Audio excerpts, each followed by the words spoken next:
Bem-vindos de volta, meus irmãos. Agora nós vamos falar um pouquinho sobre a diferença entre mistério, paradoxo e contradição. Nós vamos ver que são conceitos parecidos, mas eles diferem entre si, né? Existem linhas tênues que separam paradoxo, mistério e contradições. Essas linhas divisórias, elas são tênues, mas elas são cruciais. Por quê? Porque não há contradição na palavra de Deus e no ser de Deus. Todavia, há muitos mistérios que, para pessoas que não conhecem a Jesus e o Evangelho, podem parecer algo irracional. E é aí que nos atacam, né? É aí que filosofias orientais, movimentos irracionais, filosóficos, religiões orientais e tantas outras coisas têm procurado atacar os conceitos básicos da fé cristã,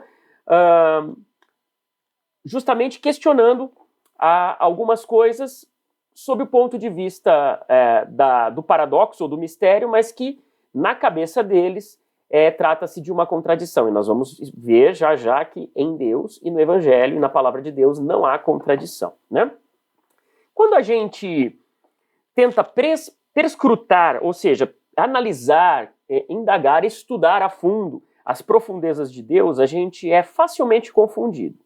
Nenhum mortal pode compreender perfeitamente o ser de Deus sem que ele se revele, como nós já dissemos na aula passada, né?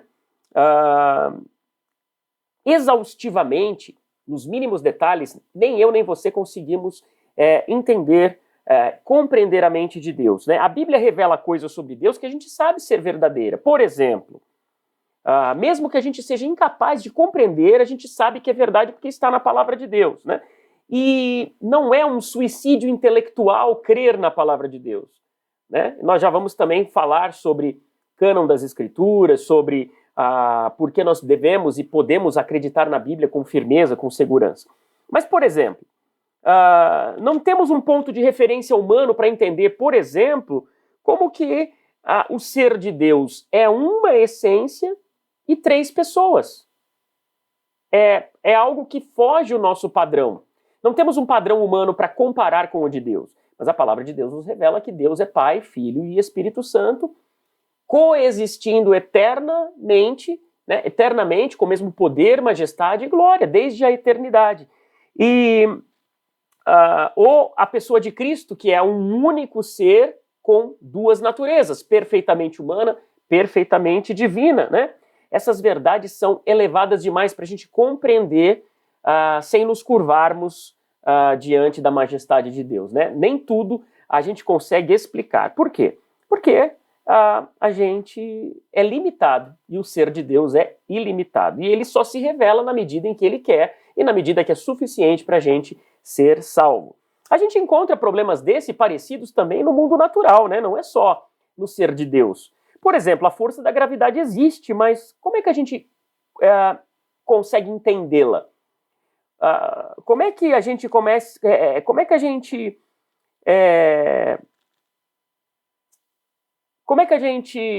entende a gravidade, né? Aquela força que quando a gente solta alguma coisa ela é atraída para o chão.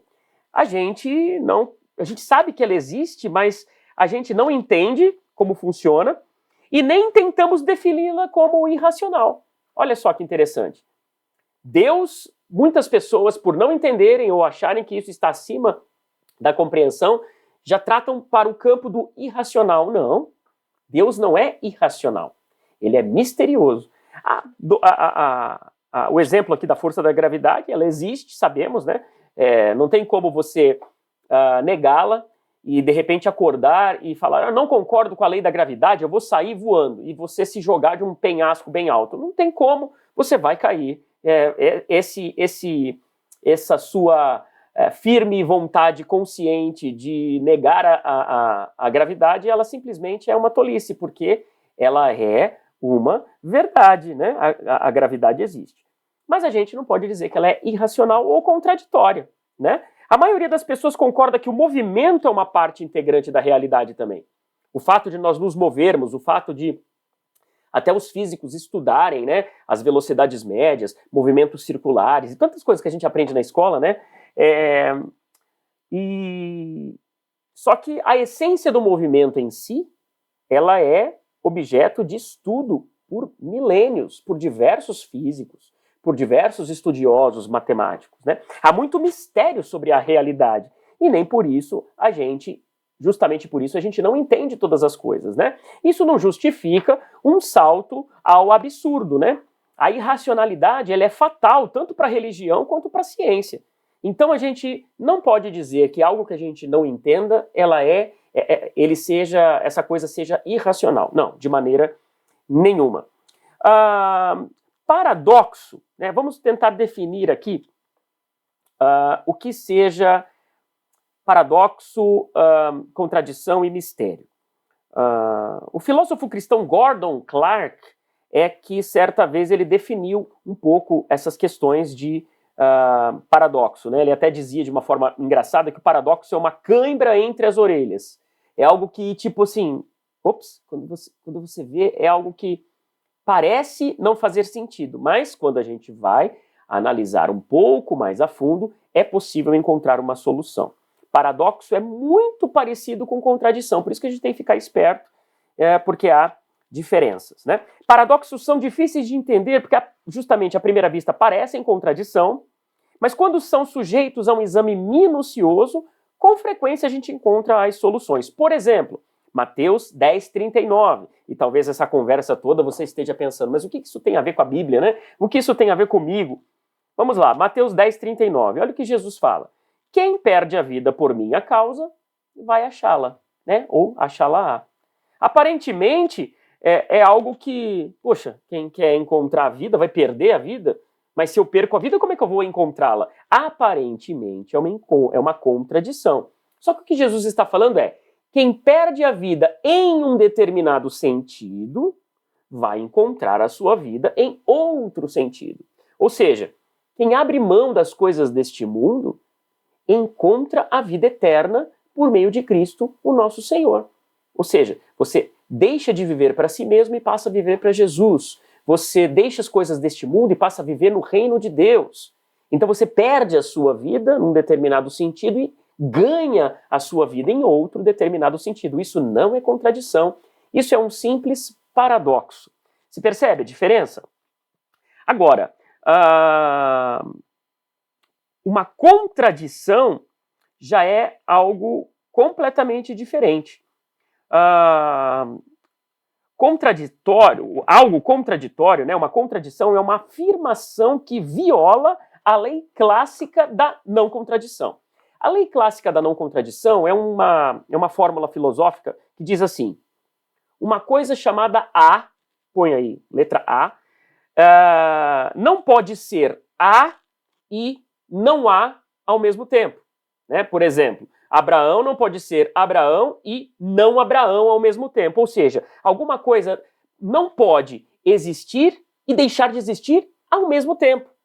Isso é uma contradição. Isso é algo que não tem solução, é impossível resolver este problema. É por isso que a doutrina da Trindade, às vezes, ela pelos que nos atacam, ela, por exemplo, é tida como contraditória. Porque como Deus pode ser um e três? A questão não é contraditório. Porque ele é um em essência e três em pessoa. Se ele fosse um em essência e três em essência, realmente, ou ele é 4, ou ele é 3, ou ele é 1. É impossível ser as duas coisas ao mesmo tempo, né? Ou uma pessoa e 3 pessoas. Não tem como. Isso é contradição. Agora, Deus é uma essência, Yahvé, Todo-Poderoso, Criador dos céus e da terra, e é Pai, Filho e Espírito Santo que compartilham essa mesma essência. Ele é um em essência, 3 em pessoa. Isso, então, é paradoxo. Veja como é a diferença entre contradição. Agora, mistério é algo completamente desconhecido no presente, mas que pode ser solucionado, né? A gente não entende mistérios, né? A gente não entende contradições, né? Os mistérios podem não ser claros para nós agora simplesmente porque falta informação. né? Por exemplo, como será a vida no mundo vindouro com os detalhes específicos que não estão escritos na palavra de Deus? Como será o novo céu e a nova terra? De acordo com o que a palavra de Deus diz, há ruas que parecem de ouro, cristal e tudo aquilo lá, perfeito. O dia a dia, como é que vai ser? Nós vamos trabalhar, nós vamos levantar, nós vamos dormir ou não vamos ter necessidade de dormir? Tudo isso é mistério, é campo do mistério, coisas que não foram reveladas a nós, né? Talvez tenham sido reveladas ao apóstolo Paulo, mas ele disse que não é lícito nem ele dizer, né? Não era lícito nem falar as coisas maravilhosas e indizíveis que ele viu.